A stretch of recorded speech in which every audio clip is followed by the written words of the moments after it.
I kept seeing this game everywhere. Every platform, every feed, trailer clips, sponsored posts, carefully edited gameplay sequence, all trying to sell the same idea.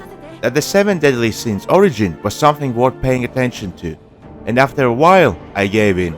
Not because I was excited, but because I was curious how something this aggressively marketed would actually hold up. So I installed it, sat down and gave it a fair chance. And within a few hours, it became very clear. There is a difference between something that looks good in an ad and something that actually works as a game. Let's start with the core gameplay. On the surface, it looks promising. Fluid animations, large environments, a full roster of recognizable characters. But the moment you actually engage with it, the illusion falls apart. Combat lacks weight, attacks connect, but there's no impact. No sense that anything you're doing matter.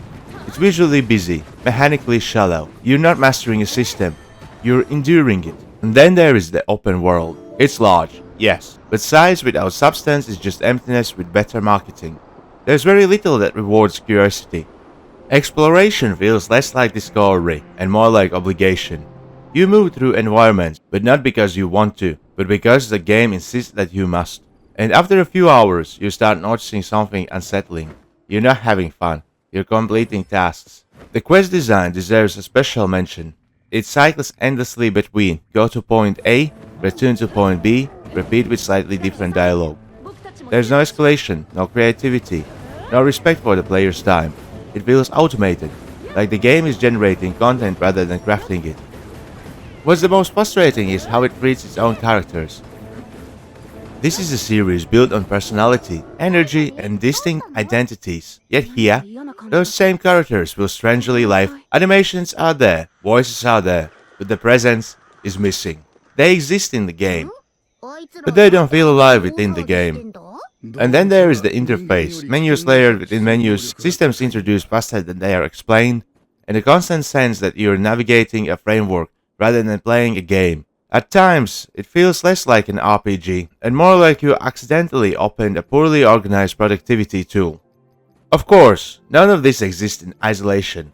The monetization is persistent, intrusive, and impossible to ignore. You're constantly reminded that the progression can be sped up for a price. It doesn't break the game outright, it does something worse. It undermines it. And that's really the core issue here. This isn't a failure born from a lack of resources. It's a failure of direction.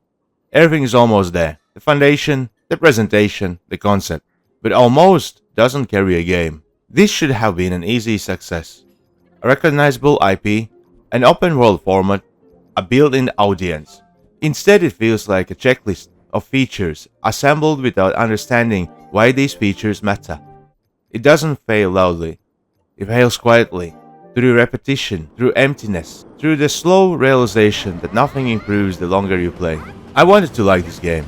That's what makes it frustrating, because buried somewhere inside it, there's something that could have worked.